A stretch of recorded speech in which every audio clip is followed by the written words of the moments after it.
الحمد للہ رب العالمین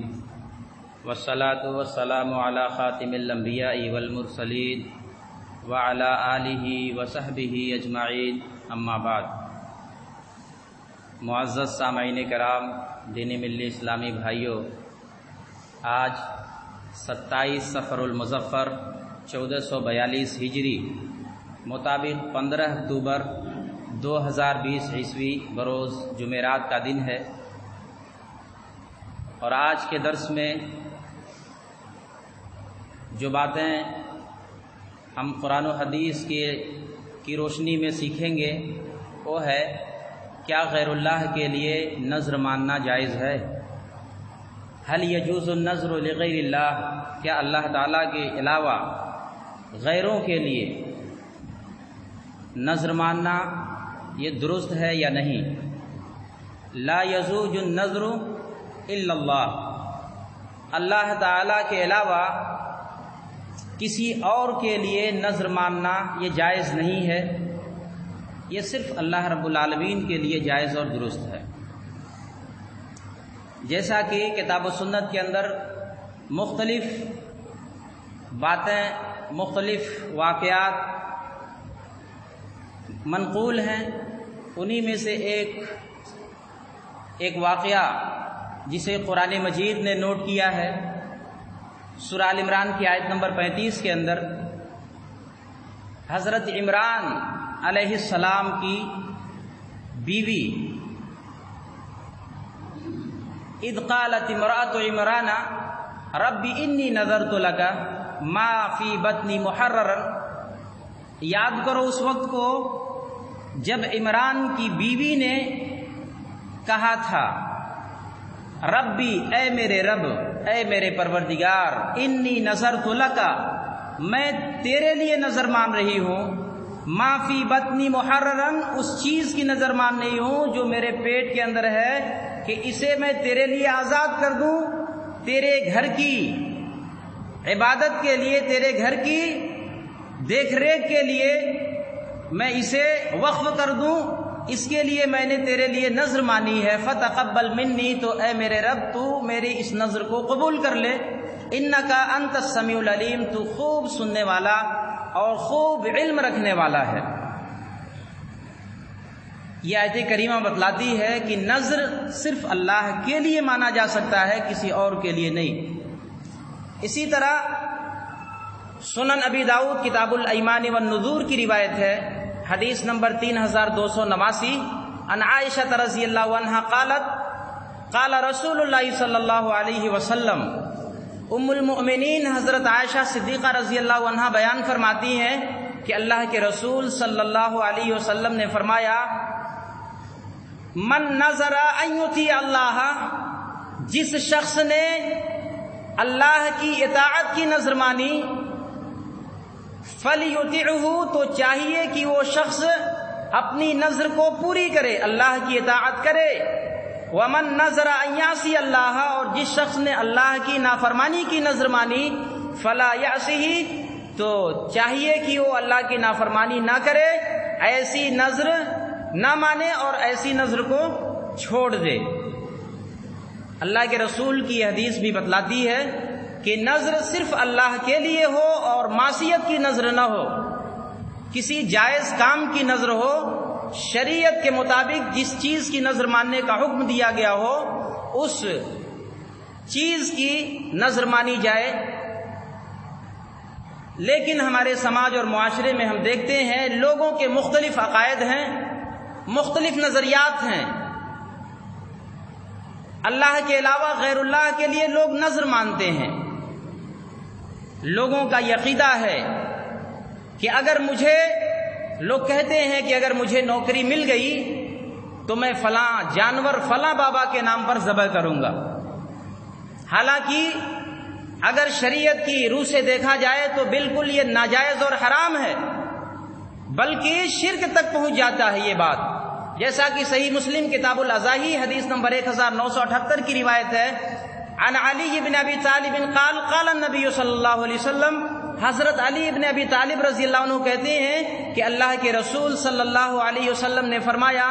لعن اللہ من ذبح لغیر اللہ، جو شخص اللہ کے علاوہ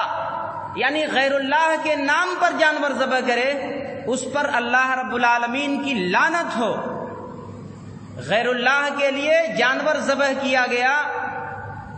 جو ایسا کرتا ہے اللہ کے علاوہ غیروں کے نام پر جانور ذبح کرتا ہے تو ایسا جانور حرام ہے،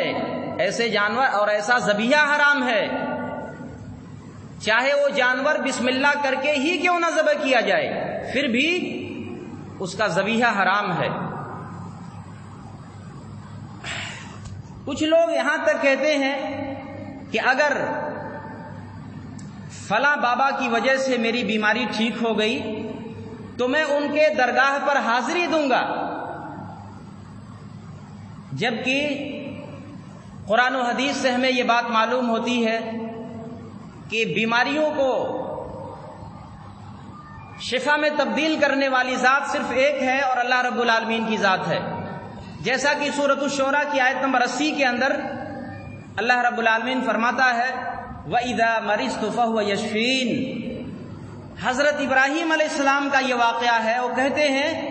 کہ جب میں بیمار ہوتا ہوں تو وہی مجھے شفا دیتا ہے، یعنی اللہ تعالیٰ ہی مجھے بیماریوں سے نجات دیتا ہے، اس کے علاوہ کسی اور در سے بیماری کی شفا یابی نہیں ہو سکتی، یہ اللہ کے ہاتھ میں ہے شفا دینا۔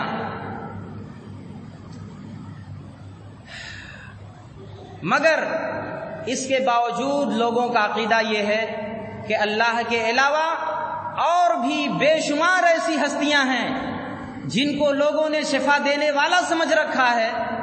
اگر فلاں مزار پر حاضری دینے کی وجہ سے میرا کاروبار چل نکلا تو میں اس مزار پر اتنی دیگیں پکوا کر کھلاؤں گا یا فلاں فلاں کھانے کی چیزیں تقسیم کراؤں گا۔ اس طرح کی لوگ نظر مانتے ہیں، اگر میری کھوئی ہوئی چیز مجھے واپس مل جائے تو میں فلاں بزرگ کے نام کا چوغا پہنوں گا یا سر پر ان کے نام کی لٹ رکھوں گا، جو سراسر حرام ہے۔ یہ من تشبہ بقوم فہو منہم کی مصداق ہے۔ کسی مسلمان کے لیے یہ جائز اور روا نہیں ہے کہ وہ اپنے سر کے اوپر چوٹی اور لٹ رکھے۔ لوگ یہ کہتے ہیں کہ اگر میرا یہ کام بن جائے تو میں فلاں بزرگ کے نام کے کڑے یا من کے پہنوں گا۔ میرے بھائیو، اللہ کے علاوہ کسی اور مخلوق کے لیے نظر ماننا جائز نہیں ہے، کیونکہ نظر ماننا یہ ایک عبادت ہے اور عبادت صرف اللہ کا حق ہے، اللہ کے علاوہ اور کسی کے لیے نظر نہیں مانی جا سکتی، جیسا کہ اللہ تعالیٰ نے سورہ یوسف کی آیت نمبر 40 کے اندر فرمایا اللہ تعبدوا الا اياه، لوگوں صرف اللہ کی عبادت کرو، اس کے علاوہ کسی اور کی عبادت نہ کرو۔ اور سورہ بنی اسرائیل کی آیت نمبر 23 کے اندر اللہ نے فرمایا وَقَضَى رَبُّكَ أَلَّا تَعْبُدُوا إِلَّا إِيَّاهُ، آپ کے رب نے اس بات کا فیصلہ کر دیا ہے کہ تم عبادت نہ کرو مگر صرف اسی کی، یعنی صرف اللہ رب العالمین ہی کی عبادت کرو اور اس کے علاوہ کسی اور کی عبادت نہ کرو۔ جیسا کہ ہم اور آپ دن میں بارہا اس بات کا اقرار کرتے ہیں، جب سورہ فاتحہ پڑھتے ہیں تو ہم آیت نمبر 4 میں کہتے ہیں ایاک نعبد، اے اللہ ہم صرف تیری ہی عبادت کرتے ہیں۔ عبادت کی جتنی بھی ویرائٹی ہو سکتی ہے، عبادت کی جتنی بھی قسمیں ہو سکتی ہیں، وہ سب تیرے لیے روا ہے اور ہم صرف تیرے ہی لیے وہ عبادت انجام دیتے ہیں، تیرے سوا کسی اور کے لیے ہم جائز نہیں سمجھتے اور کسی اور کے لیے ہم اس عبادت کو انجام نہیں دیتے۔ تو نظر ماننا بھی ایک عبادت ہے اور یہ عبادت بھی صرف اللہ ہی کے لیے مانی جا سکتی، کسی اور کے لیے نہیں۔ اللہ کے علاوہ غیر اللہ کے لیے نظر ماننا یہ شرک ہے، شرک کے زمرے میں آتا ہے۔ جس بزرگ کی طرف سے نظر دی جا رہی ہے ان کے متعلق یہ عقیدہ بھی ہوتا ہے، لوگوں کا ایسا عقیدہ ہوتا ہے کہ وہ میرے حال کو دیکھ رہے ہیں، میرا مسئلہ حل کرنے پر قادر بھی ہیں۔ کسی کے بارے میں ایسا عقیدہ رکھنا یہ شرک کہلاتا ہے اور اس کا ارتکاب کرنے والا شخص مشرک کہلاتا ہے۔ لوگوں کا یہ عقیدہ بن چکا ہے کہ اگر میں نے اپنی منت پوری نہ کی تو اس بزرگ کی طرف سے مجھے نقصان پہنچے گا، اور اگر میں اپنی منت پوری کروں گا تو وہ بزرگ ہم سے خوش ہوں گے اور میرا کسی طرح کا کوئی نقصان نہیں ہوگا۔ گویا کہ اس بزرگ کو نفع یا نقصان پہنچانے پر قادر اور اس کا مالک سمجھا جا رہا ہے، جبکہ اللہ کے علاوہ کسی اور کو نفع نقصان کا مالک سمجھنا یہ شرک کہلاتا ہے، اور اس کا مرتکب شخص مشرک کہلاتا ہے۔ غیر اللہ کی نظر میں کفارہ نہیں ہوتا۔ اگر کسی نے غیر اللہ کے لیے نظر مانی ہے تو ایسی نظر میں کفارہ نہیں ہے، بلکہ یہ تو کھلا ہوا شرک ہے جس کے ارتکاب سے توبہ واجب ہو جاتی ہے۔ یعنی ایسی نظر جو غیر اللہ کے لیے ہو، اس کے لیے کفارہ دینے سے کام نہیں چلے گا، بلکہ آپ کو سچی توبہ کرنی پڑے گی۔ اللہ ہی آپ کے اس توبے کو قبول کر سکتا ہے۔ کسی قبر کے پاس یا کسی درگاہ اور آستانے پر جانور ذبح کرنا یہ جائز نہیں ہے، یہ ناجائز عمل ہے۔ جس نے کسی بادشاہ یا دوسری کسی شخصیت کی تعظیم کے لیے، ان کی عزت افزائی کے لیے کسی جانور کو ذبح کیا تو وہ حرام ہے، اگرچہ اس پر اللہ ہی کا نام کیوں نہ لیا جائے۔ البتہ مہمان کی مہمان نوازی کے لیے جانور ذبح کیا جا سکتا ہے، جیسا کہ حضرت ابراہیم علیہ السلام کا معروف و مشہور واقعہ قرآن مجید کے اندر موجود ہے، اور اس کے علاوہ اور بھی بہت سے واقعات عہد نبوی سے ہمیں ملتے ہیں۔ ان تمام باتوں سے یہ بات روز روشن کی طرح عیاں ہو جاتی ہے کہ نذر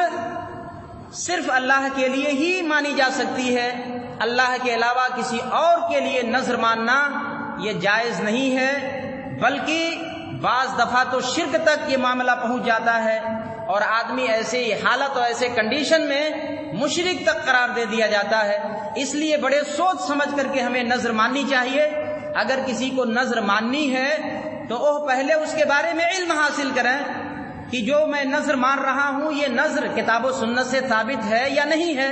اگر نہیں معلوم ہے تو صاحب علم سے پوچھیں کہ اس طرح کی نذر میں ماننا چاہتا ہوں،